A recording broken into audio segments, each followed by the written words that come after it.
निर्भर करता है। आप पहले ही देना चाहते हैं और अच्छी, और विधायक जी दे देंगे, फिर सांसद जी देंगे, और फिर हमारा पप्पू जी, हमने इन लोगों को कहा है कि जितने नवचयनित सदस्यगण हैं, हम चाहते हैं कि सब एक एक मिनट में अपना परिचय देके अपना एक दो महत्वपूर्ण लंबा दीजिएगा। हम जानते हैं कि सभी सदस्य, चाहे सांसद, विधायक या सदस्यगण, हर विषय पर 10 सुझाव दे सकते हैं, लेकिन किसी भी मीटिंग के समय की भी एक सीमा होती है।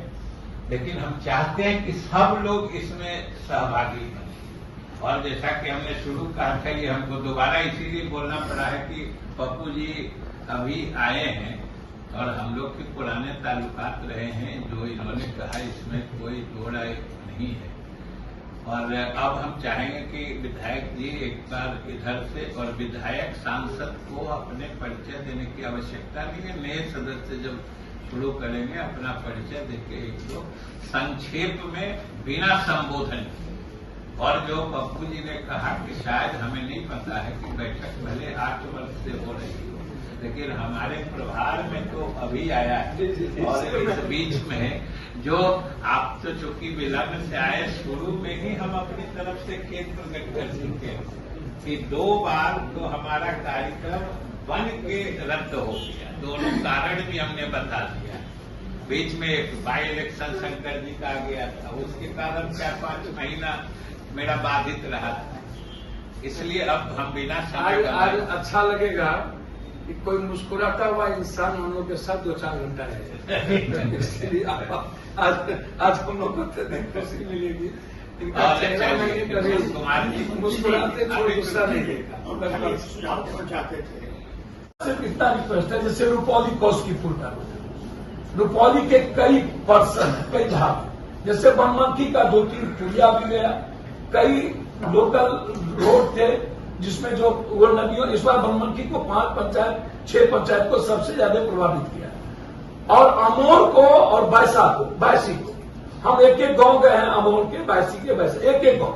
और मैं वो बात एसकोटी इंजीनियर RWD से मैं करता रहा। मेरा रिक्वेस्ट ये है कि जो लोग टेंडर लेते हैं और उसकी जो अवधि होती है, उस अवधि के 2 साल 3 साल के बाद अभी तक 3-4 ग्रुप ही है जो यहाँ पर टेंडर लेकर के मोनोपोली करता है। 3-4 ग्रुप, मैं वो लिख करके आपको दे दूंगा। उसमें किसी के पास 10 रोड है, किसी के पास 8 रोड है, किसी के पास 100 रोड है। और वो लोग क्या करते हैं सर कि 2 साल के टेंडर पीरियड में 4 साल तक, अभी 5 साल तक सड़क नहीं बना। और अब स्थिति यह है कि उसका एस्टिमेट रेट बढ़ रहा है। अब वो कह रहे हैं कि मेरा एस्टिमेट रेट नहीं है, मेरी स्थिति नहीं है।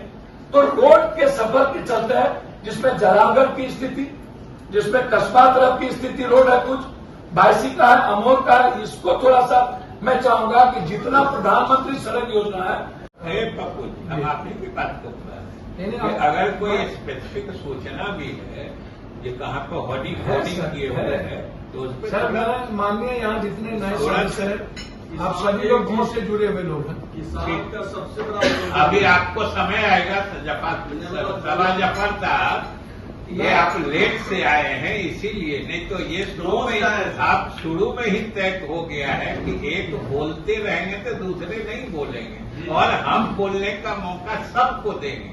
ये कृषि पदाधिकारी का कंडक्ट वो कहता है कि हमको कोई, यदि पदाधिकारी MP कहेगा तो हम रेड करेंगे, लेकिन तुम्हें बेचना है इतने में, तुम चाहे जैसे बेचो।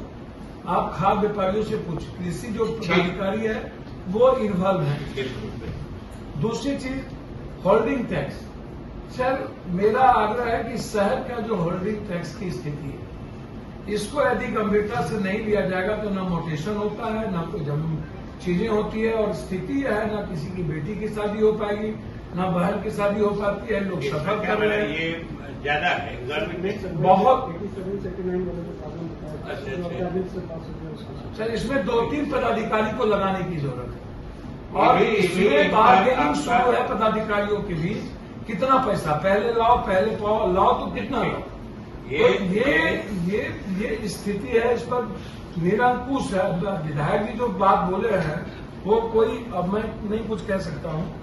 दूसरी चीज सर, माधोपारा पुल के बगल में जल निकासी का स्थान जमीन ब्रोकर द्वारा नियम के विरुद्ध प्लॉटिंग करके रोड बनाया, नियम के नदी के नीचे। जी, माधोपारा पुल के नीचे। और बाईपास जो है, बाईपास का तो समझिए पानी निकासी बंदी हो गई। जमीन माफियाओं ने तो अति कर दिया चारों तरफ। किसकी जमीन थी? ये सरकार की, मैंने सरकार बने ये नदी की, नदी के पुल के नीचे घर बन गई। नदी का क्या नाम? ये कप्तान पारा जो सोना नदी है, चीजें हैं उसमें। एक कप्तान पारा के पास सोना नदी के बगल में नदी के 1500 फीट लिखेगा तो सोना वाला हम अलग से बेचते। बड़ा बड़ा अपार्टमेंट द्वारा रिसोर्ट नियम के विरुद्ध वातावरण दूषित, मतलब 1500 पर नियम नहीं है अपार्टमेंट बनाने का। कैसे आप अपार्टमेंट बना दीजिएगा भाई? अब आप लॉ ब्रेकर है, लॉफुल आप जिससे मंत्री मिलकर के जो पदाधिकारी बाहर से आएंगे, हम बोलना नहीं चाहेंगे। यदि मैं बोलना चाहूंगा तो विस्फोट हो जाएगा। बोलने तो मैं नहीं बोलूंगा। एक मर्यादित चीजें होती हैं जो जरूरी नहीं है कि हर बात को बोला जाए, मर्यादा में रख के भी बात की जा सकती है। कुछ बात अलग से भी हम लोग जी करते जी जी। दूसरी चीज दूसरी बहुत और सबसे बड़ा इम्पोर्टेंट है विजय बाबू, वो है सीओ डीसीएलआर और एडीएम। ये 3 आदमी महत्वपूर्ण लाइफ लाइन है मिडिल क्लास और गरीब लोगों का।